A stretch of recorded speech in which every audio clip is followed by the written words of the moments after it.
Глава Коми посетил отдаленные населенные пункты Усть-Илимского района. Йормица, Новый Бор, Среднее Бугаево. Везде прошли встречу с местными жителями. Владимир Уйба и руководители региональных ведомств ответили на многочисленные вопросы сельчан. Каждый из них глава республики поручил министрам взять на проработку. Ольга Коняева узнала, что волнует селян.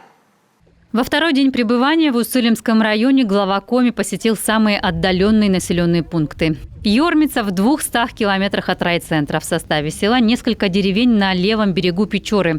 Летом добраться до Йормицы можно только по реке, весной и осенью действуют авиасообщения до райцентра. Трудности возникают с доставкой продуктов первой необходимости. Проблема-то, в принципе, она общерайонная, но у нас так получается, что в зимний период дороги поскольку есть. Мы еще сообщения между населенными пунктами того же сельского поселения Йормица, а сюда входит 3 населенных пункта, мы еще можем добраться.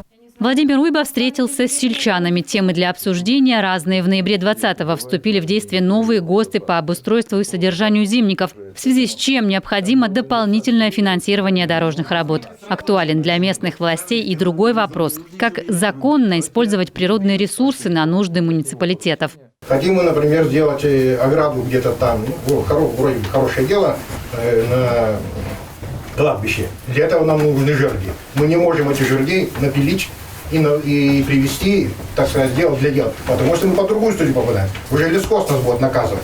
И вот мы, хотя все это хотим сделать, вроде бы у нас есть ресурс, но мы не можем, потому что мы боимся со Светланой Киприан попасть под какую-то статью. Министр природных ресурсов и охраны окружающей среды Алексей Кузнецов поясняет, нормативная база и механизм выделения древесины для муниципалов сейчас прорабатывается по поручению главы Коми. Кроме того, есть возможность законно использовать речной песок. Ведомство поможет в этом вопросе Усть-Илимскому району. У главы есть на сегодняшний день право заключить договор.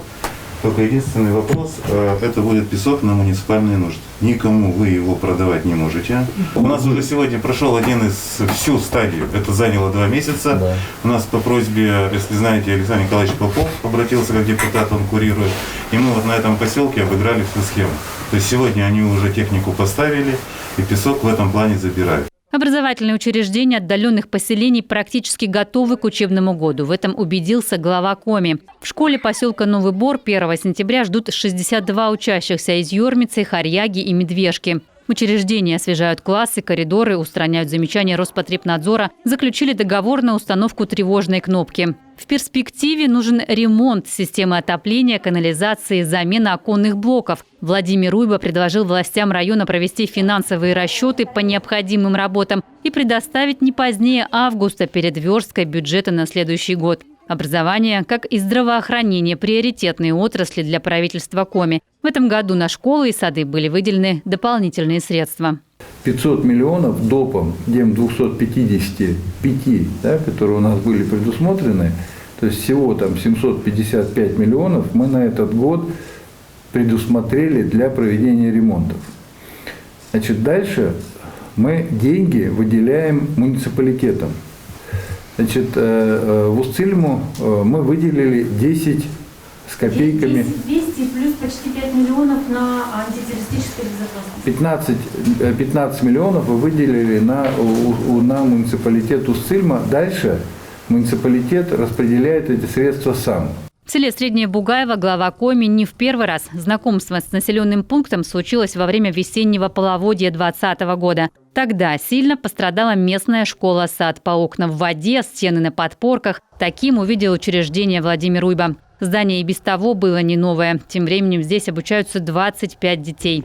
Глава региона тогда поручил провести капитальный ремонт. Финансовую помощь оказали социальные партнеры республики. Осенью работы приостановили из-за отсутствия ледовой переправы, по которой доставляли стройматериалы. Владимир Уйба инспектировал ход работ в январе этого года. Сегодня школа выглядит совсем по-другому. Капитальный ремонт стен и полов завершен. Мы еще за счет тех средств, которые выделили эти компании, поменяем окна, все окна в школе, потому что было холодно, жаловались на то, что в школе зимой холодно. Поэтому вот поменяем все на стеклопакеты.